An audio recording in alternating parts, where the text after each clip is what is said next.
Hello everyone, this is Exorcist for Black Chip Poker. I am one of the newly acquired pros and wanted to talk about a few key concepts in a session I played on Black Chip not too long ago. So we'll jump right into it.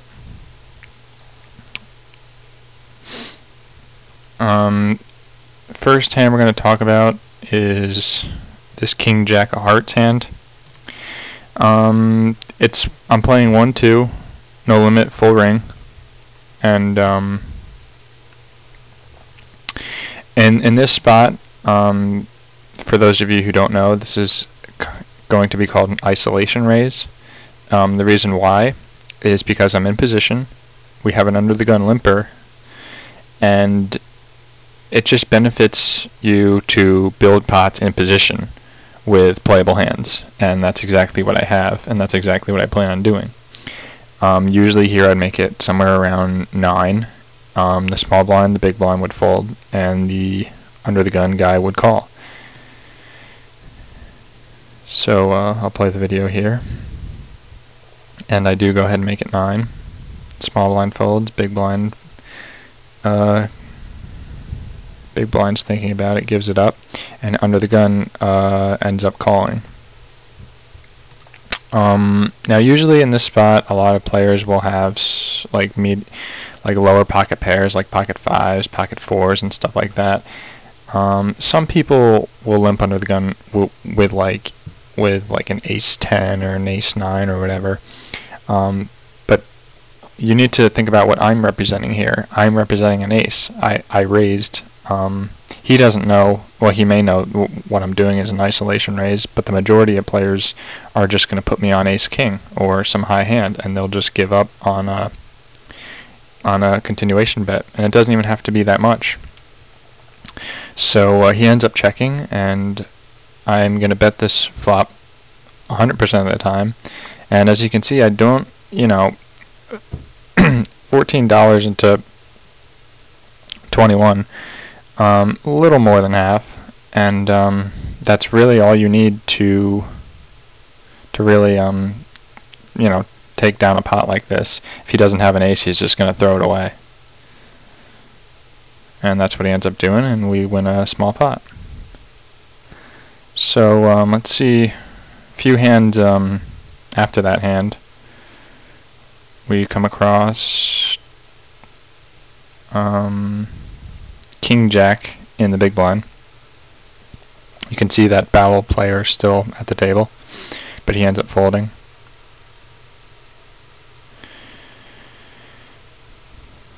So it folds around to the button, and he min raises it, and the small blind ends up calling.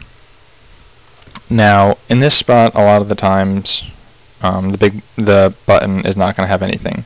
He's just making it the minimum amount possible and hoping the small blind and myself fold, and he picks up $3. So I'm really not putting him on a strong hand at all. Sure, he may have ace-6, 9-10, some kind of hand that's not horrible, but still there's a profitable play we can make here, and that's called the squeeze play. And I'll show you how it works.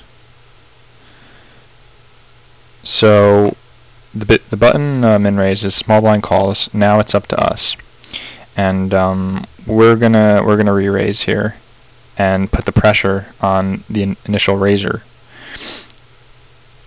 So the reason why it's called a squeeze play is because he's getting squeezed in between both myself and the small blind. So, for instance, let's say he calls. He has to worry about the guy behind him calling, or if not raising. So it's a lot easier if he would just give this hand up and see what Gyron does. Now I know Gyron in the small blind is not going to have a good hand a lot of the time either, because he would have probably re-raised. He just wanted to see a cheap flop. So neither of them I don't think are very strong, so why not, instead of calling and seeing a flop here, taking this down pre-flop? We're picking up $8 on folds here. and we're squeezing the button here into making it a decision. So I'll play the video, and yep, both of them end up folding, and we end up winning a nice small pot. So that's called the squeeze play. The next hand that comes up is interesting and possibly the most important of this instructional video.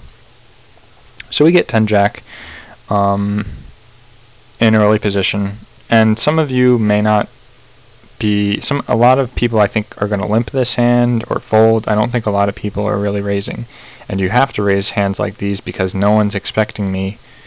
Everyone right now is putting me on ace king, queens, kings, and aces.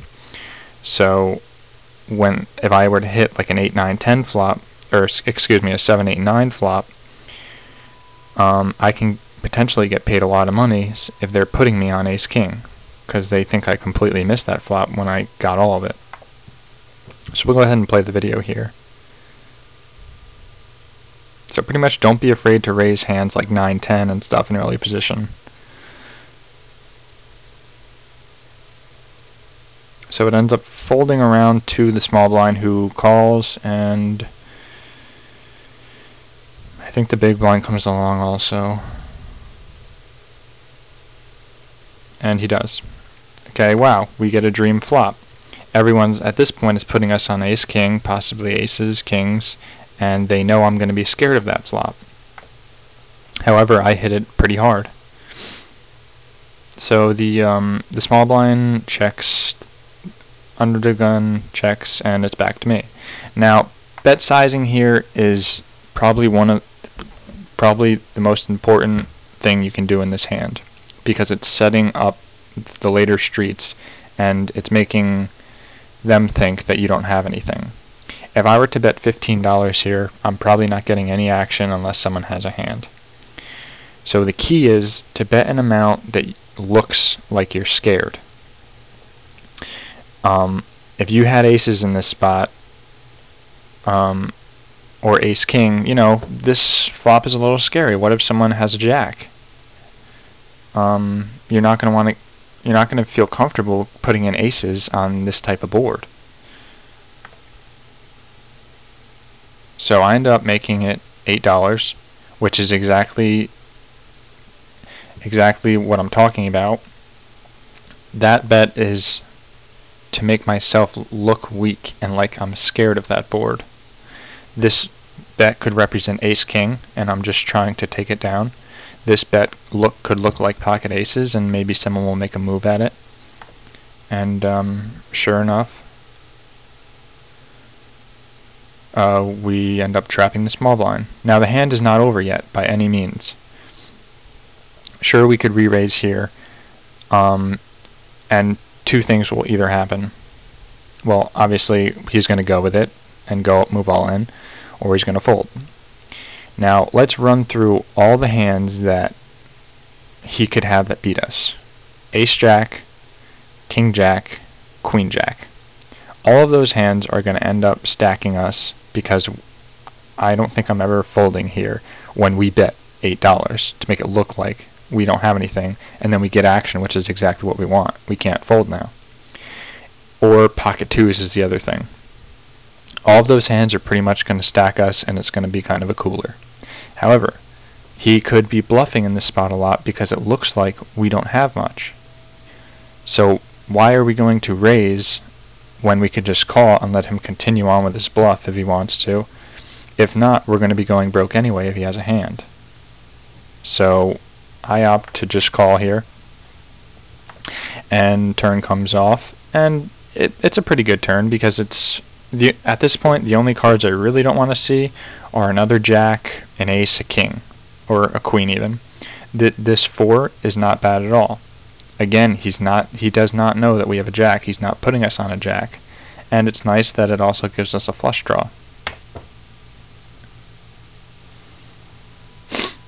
So he ends up continuing on with his bluff with a bet of 63, about 2/3 pot. And again, we're in the same situation. We must sit on our hand here. We cannot move all in, because all of the hands that beat us he's going to move all in on the river and we're going to call anyway. Why not let him continue bluffing? So again, we just sit on our hand a bit longer and end up calling. River. Now, this river is nice not only because we hit our flush. Now we're beating hands like ace-jack, king-jack, and jacks with bitter kickers, basically. But this hand is also good because now if he is bluffing, he could also say, oh wow, there's a 3 flush out there. Maybe I can get some credit for a flush here.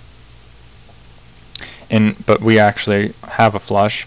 But I was very happy when the river came out, not because we hit our flush, because he may think that we'll give him credit for a flush.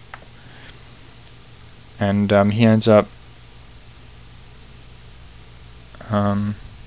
moving all in fairly quickly, and we snap call it off. And sure enough, he had king queen there. He was on total air. But think back to the flop. If we were to raise there, king queen's folding.